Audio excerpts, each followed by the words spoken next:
Hi, I'm Tyrrell of Uncommon Knowledge, and welcome to 3 core hypnotherapy techniques every therapist should know. And it includes a video demonstration of natural hypnotic phenomena in the article version of this.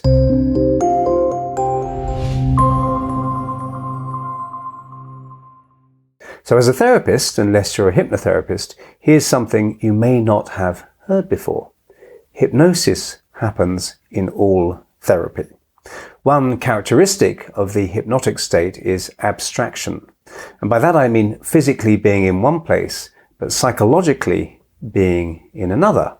This happens to a profound degree when we dream at night. Physically you're in bed, but psychologically you're somewhere completely different and you've forgotten about the bed in the bedroom.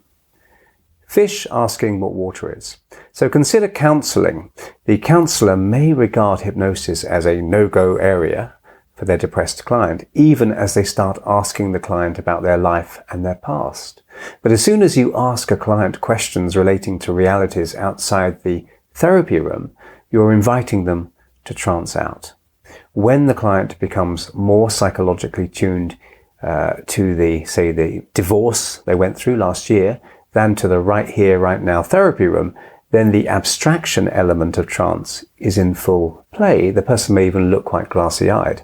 This type of hypnosis is so familiar to us that it's easy to conclude that, well, that's not really hypnosis.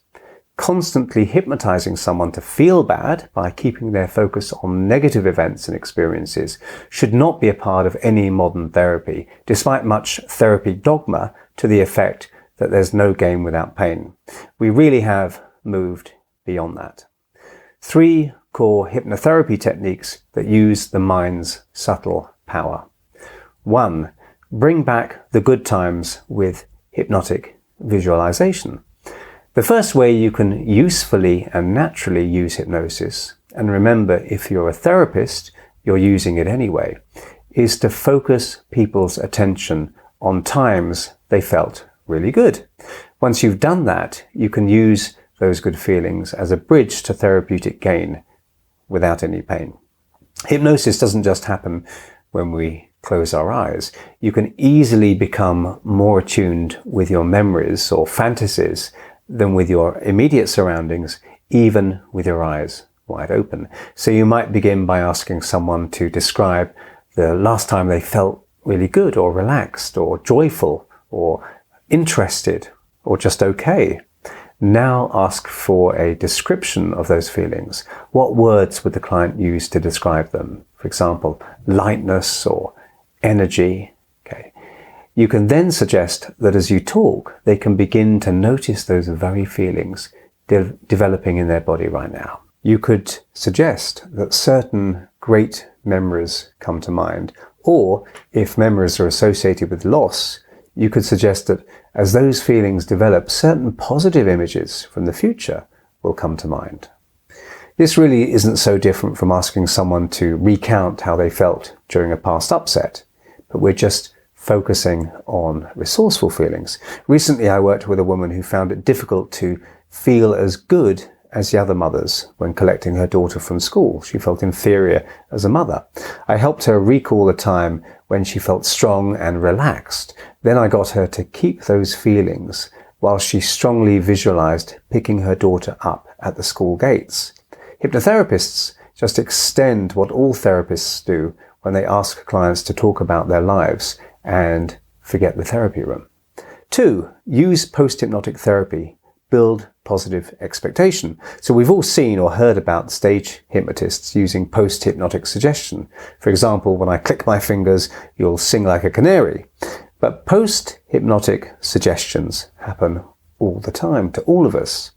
A soldier is traumatized by a bomb going off in Afghanistan.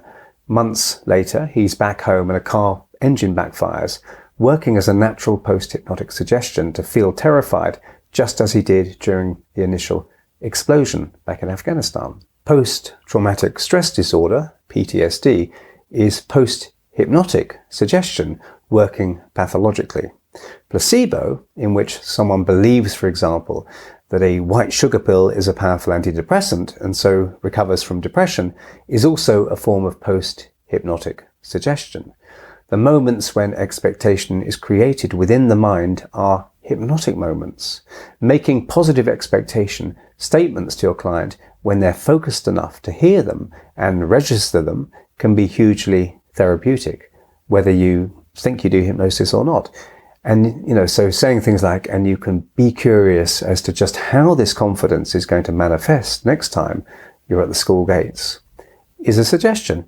It's a strange but amazing feeling the first time you wake up in the morning and realize you actually feel compelled to start the day.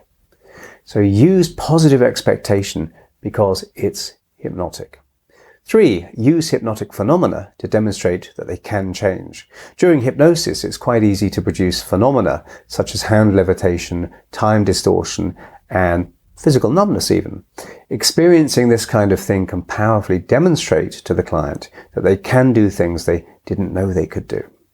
For example, I taught one man to repeatedly switch off feeling in his hand by visualizing it packed in ice, then switch sensation on again. So I linked this to his public speaking anxiety and suggested that he could switch off physical sensation if he could do that so easily. Then switching off public speaking fear would be a right doddle. Absolutely easy for him. That means easy in British speak, by the way. Doddle. So whatever you call it, his speech was successful. So I hope you found that useful, and if you did, please hit like and subscribe. And if you want to hear when my next video is published, hit the notification bell below. I'm Mark Tyrrell of Uncommon Knowledge, and if you'd like to subscribe to my email newsletter, you can find it over at unk.com/blog. That's unk.com/blog. And thanks for watching.